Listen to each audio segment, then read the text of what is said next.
Welcome to another video on how to schedule your Instagram post and video.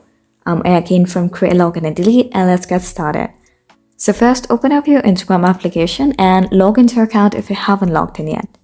Once you're logged in, all you need to do is tap on this plus icon from the bottom right here and select the video or photo that you want to schedule. Once you're done selecting, tap on the arrow icon at the upper right corner. Tap on this arrow icon again, or if you want to edit your videos or photos, then you can go ahead and edit it. Once you're done editing, tap on this arrow icon once again.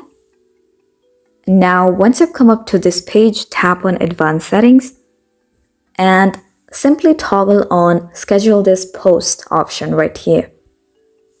And select the time zone that you want your video or photo to be posted.